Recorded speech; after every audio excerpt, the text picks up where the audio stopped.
Yes, good morning to everyone. Welcome back to KB Educational Channel, and in that we started already the life skills. In that goal setting we have completed, means we come across and decision making and problem solving. So in the previous class, problem solving, I told you how to take decisions and problem solving, and in that problem solving we already discussed about the power. Then what is power? Means P for nothing but problem, O for options, and W for weightage, E for elect or select, and R for reflect. So based on that power, today we are going to discuss one problem which is nowadays the youngsters are facing, or anyone who are in peer pressure, means సమవయస్కులు. అంటే ఈరోజు మనం స్కూళ్ళల్లో కానీ, లేదంటే కాలేజీలలో కానీ, లేదంటే degree కళాశాలలు కానీ, లేదా యూనివర్సిటీస్ కానీ, ఎక్కడైనా కూడా ఏజ్ గ్రూప్ అనేటువంటి సమానంగా ఉన్నటువంటి వాళ్ళల్లో వచ్చేటటువంటి ఒత్తిడులు ఏ విధంగా ఉంటాయి, మరి వాటిని ఏ విధంగా అధిగమించాలి అనేటువంటి దానికి కూడా మనం ఈ పవర్ అనేటువంటి దాన్ని ఒక చిన్న ఉదాహరణగా తీసుకొని చెప్పవచ్చు. Means already we discussed that problem solving. చూడండి, ఇక్కడ మనం ప్రాబ్లమ్ సాల్వింగ్ అనేటువంటి దాని లోపల పవర్ అనేటువంటి దాన్ని తీసుకున్నాం. POWER means already we discussed that P means nothing but problem, O for options, W for weightage, and E for elect or select, R for reflect. అంటే మరి ఈరోజు పియర్ ప్రెషర్ అనేటువంటి దాని మీద మనం చెప్తున్నాం. అంటే ఒత్తిడి, సమవయస్కుల మధ్యన ఉండేటటువంటి ఒత్తిడి. ఈ సమవయస్కుల మధ్యన ఉన్నటువంటి ఒత్తిడి లోపల మనం బాహ్య ప్రపంచంలో, మన చుట్టూ ఉన్నటువంటి సొసైటీలో మనం గమనించినట్టయితే some college students are addicting to smoke, that is smoking. అంటే చాలా మటుకు స్మోకింగ్ అడిక్ట్ అవుతూ ఉన్నారు. అంటే of course it may be impacting, అంటే ఒకరిని చూసి కానీ, లేదా ఒకరి ద్వారా కానీ, ఒకరి వలన కానీ వీళ్ళు నేర్చుకుంటున్నారని అనుకున్నట్టయితే దాన్ని సమవయస్కులలో లేనటువంటి విద్యార్థులు, ఎవరైతే స్మోకింగ్ అడిక్ట్ కానటువంటి పిల్లలు ఉన్నారో వాళ్ళను కూడా ఏ విధమైనటువంటి ఒత్తిడి తీసుకొని వస్తే అడిక్ట్ అవుతున్నారు అనేటువంటి దాన్ని మనం ఇక్కడ ఒక ప్రాబ్లంగా కనుక తీసుకున్నట్టయితే, సింప్లీ యూత్ ఇన్వాల్వింగ్. చూడండి, ఇది నేను ఎగ్జాంపుల్గా తీసుకున్నటువంటిది, ఎవరిని ఉద్దేశించి కాదు. Youth involving to smoking. ఇది మనకున్నటువంటి జనరల్ లేదా కామన్ మనం చూస్తున్నటువంటి ఒక సమస్య అనుకుందాం. Youth involving to smoke or smoking అన్నప్పుడు హౌ టు సే నో. చూడండి, ఇక్కడ దీనికి మనము సింపుల్గా ఈ సమస్యను పరిష్కరించుకోవడానికి హౌ టు సే, ఇక్కడ మనం కాన్సన్ట్రేట్ చేయాల్సినటువంటి అంశం హౌ టు సే, ఎట్లా చెప్పాలి నో అన్నప్పుడు. మనం ఇక్కడ యూత్ ఇన్వాల్వింగ్ టు స్మోకింగ్ అనేటువంటి దాన్ని సమస్యగా తీసుకున్నప్పుడు, ఇది సపోజ్ ఇది నీకే ఉందనుకుందాం ఈ సమస్య, because of pressures. What are the pressures? Peer pressure. చూడండి, ఇక్కడ మనం సింపుల్గా చెప్తున్నాం పీర్ అంటే సమవయస్కులు. కాలేజీలో కాలేజీ వాళ్ళు, స్కూల్లో స్కూల్ పిల్లలు, డిగ్రీలో డిగ్రీ కళాశాల పిల్లలు, అంటే first year, second year, third year, whatever it may be, peers, సమవయస్కులు. దీంట్లో నీవు ఒక భాగంగా ఉన్నప్పుడు నీకే ఈ సమస్య వచ్చింది. Means you are going to involve, but you have to say no. అంటే దీనికి నేను కొన్ని ఆప్షన్స్ ఎన్నుకున్నాను. ఆ ఆప్షన్స్ ఎట్లా ఎన్నుకున్నాను అనేటువంటి దానికి వస్తే, how I am selected. Not now one option. చూడండి, నాట్ నౌ అంటే ఇప్పుడు కాదు. ఆర్ మై elders చూడండి ఇక్కడ అర్థమవుతుందా? Not now one option, my elders are at home, this is the another option, and next one is simply no.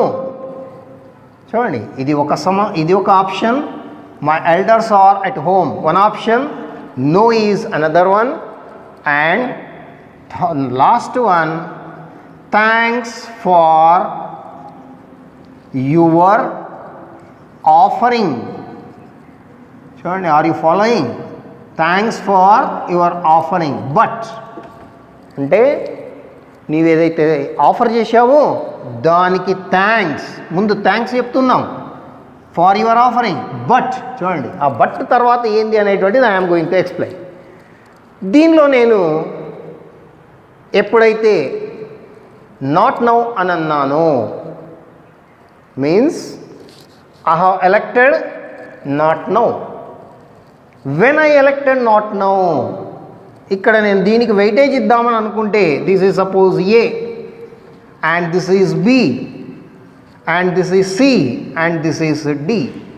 If I give the weightage to A, not now అని అందామనుకుందాం. How to say not now చెప్పాలనుకున్నాను. నేను ఏ విధంగా చెప్పాలి not now అని అంటే? దాని అర్థం you are going to postponing. చూడండి, ఇక్కడ సింపుల్గా మనం గుర్తుపెట్టుకోవాల్సింది postponing your risk behavior. ఎందుకు రిస్క్ బిహేవియర్ అంటున్నాం? Because it is going to impact on your health. Means you are postponing that. ఎప్పుడైతే నువ్వు నాట్ నౌ అని అన్నావో, then your peers are waiting for the opportunity or for chance to involve you in that. నిన్ను అక్కడ involve చేయడానికి వాళ్ళు wait చేస్తూ ఉంటారు. ఎందుకోసం? Because you have selected the option not now. Suppose చూడండి, suppose if I selected the behavior option B, means my elders are. చూడండి, ఇక్కడ ఇది సాధారణంగా విద్యార్థుల మధ్యన పిల్లల మధ్యన జరుగుతూ ఉంటుంది. My elders are at home. నాకంటే పెద్దవాళ్ళు అంటే like father, like brother is at home అంటే వాళ్ళు ఏదో ఇంటి దగ్గరనే ఉన్నారు, ఊర్లోనే ఉన్నారు, టౌన్లోనే ఉన్నారు. అంటే మా అమ్మ నాన్న లేదు, మా అన్న వదిన లేదు, మా అన్న వాళ్ళు ఉన్నారా వద్దు అని మనం చెప్తే, that is also you are postponing. Nothing but you are postponing that. There is no solved. ఈ ప్రాబ్లం, సమస్య అనేటువంటిది ఏదైనా సాల్వ్ అయిందా అంటే కాలే. ఏం జరుగుతుంది? పోస్ట్పోన్ అవుతూ వస్తున్నది, ముందుకు పోతూ ఉన్నది. So my elders are at home is also not the solving one. The elders are at home is also not solving. Why? Because you have the pressure. ఇక్కడ కూడా మనకు ప్రెషర్ అనేటువంటిది ఉంటుంది, ఒత్తిడి అనేటువంటిది ఉంటుంది.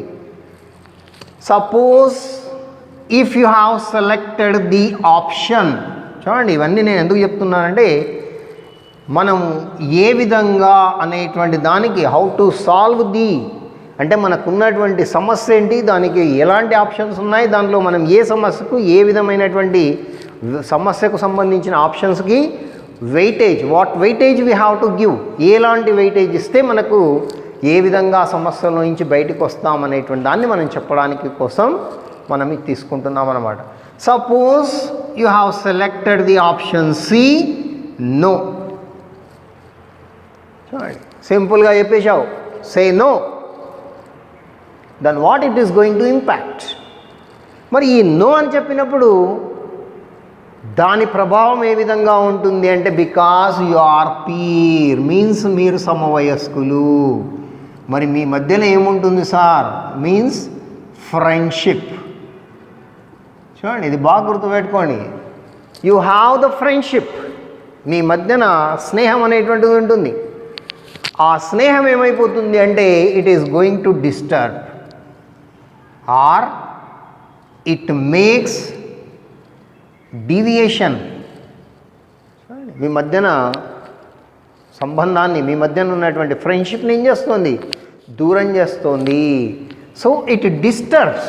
ఎప్పుడైతే నువ్వు నో అన్నావో నీ ఫ్రెండ్షిప్కు డిస్టర్బెన్స్ అనేటువంటిది వస్తుంది. స్నేహం అనేటువంటిది ఎందుకోసం వస్తుంది అంటే, నీకున్నటువంటి స్నేహితులలో అరే మనం ఒక ఆఫర్ ఇస్తే వాడిని రారా అని పిలిస్తే వాడు రానన్నాడు, మనతో ఇన్వాల్వ్ కానన్నాడు, కాబట్టి మరి వాడిని కొంచెం దూరం పెట్టాలరా మనం.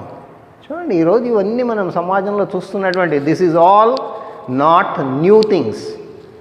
So when you say no, this gap is going to be means ఈ సమస్య అనేటువంటి దానికి పరిష్కారం దొరుకుతుందా అంటే దొరకదు.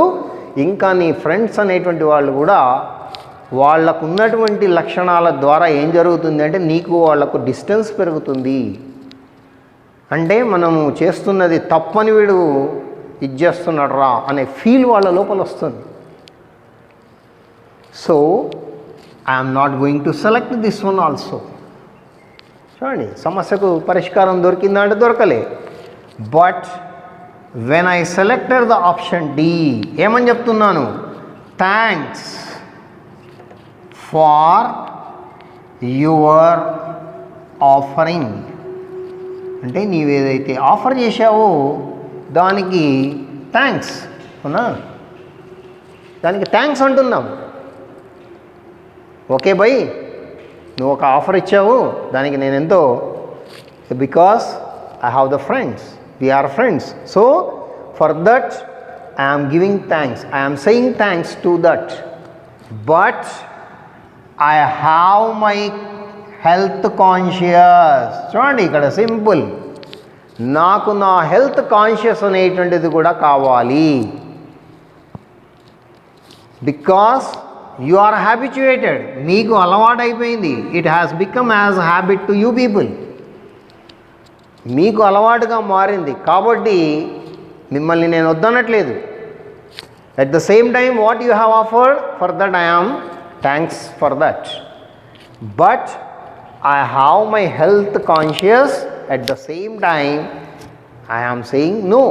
So and ikkada simple ga manam thanks for your offering, but I have my health conscious, because of that we are friends. But it is not going to damage your friendship, it is not going to affect on your friendship.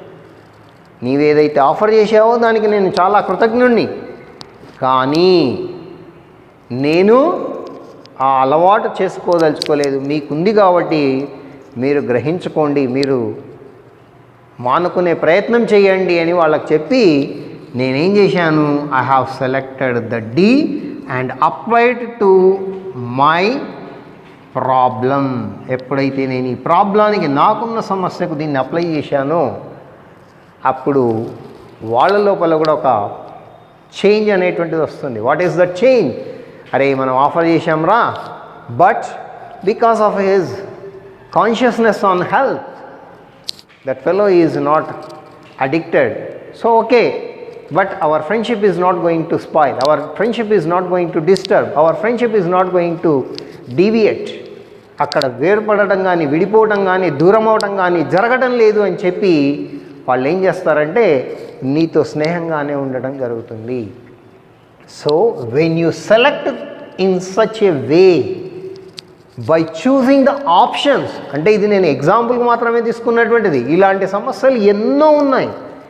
So ఎప్పుడైతే మీరు ఆ విధంగా elect and select చేశారో then it reflects on your career as well as, చూడండి ఇక్కడ నీ career పైన కూడా ఇది రిఫ్లెక్ట్ అవుతుంది. అట్లాగే when they are going to suffer, ఎప్పుడైతే వాళ్ళకి ఏదైనా హెల్త్ కాన్షియస్ లేదు, హెల్త్కు సంబంధించినటువంటి సమస్యలు ఏర్పడితే నువ్వు అప్పుడు వాళ్ళకి చెప్పవచ్చు, అరే this is the situation, these are the things, this smoking leads to this health problem, so you simply avoid that, you stop. ఎప్పుడైతే నువ్వు ఆ విధంగా వాళ్ళని కూడా చెప్పి మారుస్తావో then you have solved your problem. అప్పుడు నీ సమస్యను నువ్వు పూరించుకున్నట్టు, నీవు నిర్భయంగా ఉన్నట్టు. అట్లాగే you are not involving in any risk factors. ఇక్కడ మనం ఆలోచించాల్సింది ఏంటంటే రిస్క్ ఫ్యాక్టర్స్. ఎందుకు ఇవన్నీ మనం చెప్పుకుంటున్నాం ఈరోజు? Why we are discussing all these things means again it reads or it reaches to your, or it shows your goal. What is your goal? చూడండి, ఇవన్నీ దేనికి మూలమవుతున్నాయి అంటే these are all leading to your goal only. నీవు ఏదైతే లక్ష్యంతో ముందుకు వెళ్ళాలనుకున్నావో ఆ లక్ష్యానికి దోహదపడతాయి. Why? Because to reach your goal health is also. అందుకే చెప్తున్నాం, health also one of the factor to reach your goal. ఈరోజు ఆరోగ్యం అనేటువంటిది కూడా నీ లక్ష్య సాధన లోపల ఒక భాగమే. ఎప్పుడైతే ఆరోగ్యం అనేటువంటిది ఉందో అప్పుడే మనం మన లక్ష్యాన్ని చేరుకోగలుగుతాం. అంటే ఆల్రెడీ మనం డిస్కషన్ చేసాము గోల్ సెట్టింగ్ లోపల. Suppose you wants to become something, your health is not supporting. Sorry. Suppose you wants to go for abroad in future education, further education, but your health is not supporting to go abroad. నువ్వు బయటికి వెళ్ళడానికి నీ ఆరోగ్యం సహకరించలేదనుకోండి, అప్పుడు ఏం జరుగుతుంది అంటే you are losing your opportunities. మీకున్నటువంటి అవకాశాలను మీరు మీ చేతులారా పోగొట్టుకున్నటువంటి వాళ్ళు అవుతారు. At the same time, your health is going to spoil. Why it is going to spoil? Because of the pressures. So, what is my opinion means, just you apply the power. What is the problem and what are the options I have and what is the weightage and what I have to select or elect and how it is going to reflect. ఎప్పుడైతే దాని పర్యవసానం మనకు తెలిసిందో, లేదు దాని యొక్క ప్రభావం మనకు తెలిసిందో, then we are going to continue that, or else again we have some chances. చూడండి, ఇక్కడ అది కూడా ఉంది, again we have some chances to change our options. అప్పుడు మనం మన ఆప్షన్స్ను మార్చుకోవడానికి కూడా సహకరిస్తుంది, ఉపయోగపడుతుంది. Then we can change our options and again we are going to give the weightage and again we are going to elect or select. So in such conditions, when you apply this power to any problem, చూడండి, any problem, అంటే after passing of 10th class pass అయ్యాం, intermediate join కావాలి. If you are perfect in, చూడండి, what is the problem? You are poor in mathematics, then what options you have to select? You have to select which is not having that much of maths. 10th వరకే కొన్ని సబ్జెక్టులుగా, ఒక సబ్జెక్టుగా maths మనం చదువుతాం. కొన్ని దానిలోకి వెళ్తే మనకు మ్యాథ్స్ అనేటువంటిది ఉండదు. Suppose if you join in MPC, you are going to face 1B 1A 1B maths, 2A 2B maths in second year. Suppose if you join in CEC or HEC, you do not have that much of maths. అక్కడ mathematics అనేటువంటిది మనకు అంతగా ఉండదు. అట్లాగే if you join in polytechnic, you are going to read the maths as one subject. ఒక చిన్న సబ్జెక్టుగా దాంట్లో సింపుల్ ఈక్వేషన్, సింపుల్ మల్టిప్లికేషన్, సింపుల్కి సంబంధించినటువంటి వాటిని మనం నేర్చుకోవడానికి వీలవుతుంది. అదే మనం పర్ఫెక్ట్గా ఎంపీసీ అనేటువంటి దాన్ని ఇంటర్మీడియట్లో సెలెక్ట్ చేసుకుంటే, then you are selections or your options are somewhat wrong. అక్కడ వెయిటేజ్ అనేటువంటిది మనం సరిగా తీసుకోలేకపోతాం. ఎప్పుడైతే తీసుకోలేమో అప్పుడు ఎలెక్ట్ చేసుకోలేము. ఎప్పుడైతే సెలెక్ట్ చేసుకోలేదో అప్పుడే రిఫ్లెక్షన్ అనేటువంటిది కూడా మనకు అర్థమైపోతుంది. Means we are unable to find, we are unable to solve the maths, we are unable to decide that. మనం అప్పుడు నిర్ణయం తీసుకోవడానికి సరిగా ఉంటుందా అంటే ఉండదు. Then you have to go for the changes. అందుకే చూడండి, ఇంటర్మీడియట్ కాలేజెస్ల లోపల మీరు జాయిన్ అయిన తర్వాత the college management is going to, either it is private or government, whatever it may be, it is going to give some chance for you people to change the faculty or to change the groups. మీరు join అయినటువంటి దానిలో ఒక declaration form అనేటువంటి దాని మీద మీతోటి మళ్ళీ రాయించుకుంటుంటారు. అంటే నువ్వు ఎంపీసీలోనే కొనసాగుతావా, లేదు మార్చుకోవాలని ఏమైనా లక్ష్యం ఉందా నీకు? అంటే నీ యొక్క ఆలోచన విధానం ఏమైనా మారిందా? Suppose if you are facing difficult, then you have the option to change, నీ యొక్క గ్రూప్ను మార్చుకోవడానికి. కాబట్టి మనం ఎప్పుడైతే గోల్ అనేటువంటి దాన్ని దృష్టిలో పెట్టుకుంటామో, when we are thinking, when we are concentrating, when we are keeping in our minds what is my goal, నేను నా లక్ష్యం వైపే వెళ్ళాలి అని అనుకున్నప్పుడు ఎలాంటి అవాంతరాలు వచ్చినా కూడా, ఎటువంటి సమస్యలు వచ్చినా, ఎటువంటి ఇబ్బందులు వచ్చినా, ఎటువంటి డిఫికల్టీస్ వచ్చినా కూడా మీరు చేయాల్సింది ఏంటి అంటే, first of all you keep concentration on your health, then you decide yourself what to do. అందుకే మనం ఫస్ట్ స్టార్టింగ్ క్లాస్లో అంటే క్లాస్ 2 డెసిషన్ మేకింగ్లో చెప్పాము what to do, what not to do, ఏం చేయాలి, ఏం చెయ్యకూడదు. ఎప్పుడైతే మనం ఇవన్నీ దృష్టిలో ఉంచుకుంటామో అప్పుడే what ever the decisions we have taken that gives that much of firmness, అంటే ఒక స్థిరత్వం అనేటువంటిది మనకి ఇస్తాయి. అట్లాగే మనం తీసుకున్నటువంటి కోర్సు కానీ, సబ్జెక్ట్స్ కానీ, దానిలో ఎలాంటి సమస్యలు వచ్చినా వాటిని సమస్యలను తొలగించుకోవడానికి ఒక అవకాశం కూడా ఏర్పడుతుంది. So friends and my dear students, just you go on listening to these classes and keep watching, keep sharing and subscribe the channel, and in the next in Monday or Tuesday classes we will come across with communication skills. ఎందుకంటే ఈరోజు life లోపల మనం settle కావాలి, goal reach కావాలి అంటే ఎంతసేపటికి goal setting ఉంటే సరిపోతుందా అంటే కాదు. Whenever you are having the decision making problem solving means that skill is also not useful. At the same time you require most of the communication skills. మనకు communication skills కూడా కావాలి. మరి ఆ skills లోపల మనం ఏ విధంగా ప్రవర్తిస్తాం, దిస్ ఈజ్ ఆల్. చూడండి, ఇది మనం చదువుతూ ఉంటే, వింటూ ఉంటే మనకు కొత్తగా ఉన్నట్టుంటాయి, కానీ మన నిజ జీవితంలో వీటన్నిటి గురించి మనం ఒంటరిగా కూర్చొని ఆలోచించినప్పుడు ఇవన్నీ మన లైఫ్ లోపల దాటుకొని వస్తూ ఉన్నటువంటివే. ఒక్కొక్క హర్డిల్స్ లాగా ఒక్కొక్క స్టేజ్లో 1 to 5th, 5th to 7th, 7th to 8th to 10th, inter 2 inter 2 years, degree after what, ఇట్లా ఇవన్నీ మన సమస్యలు మన జీవితంలో వస్తున్నటువంటివే, కొత్తవి కాదు. కొత్తవి ఎక్కడా ఏమీ లేవు, మనం తీసుకున్నటువంటివే, మనకు అనుభవంలోకి వస్తున్నటువంటివి. కానీ when we think in particular in that, then we come across, oh this is the things, these are the things. అదన్నమాట. Okay, thank you for watching my next class. Thank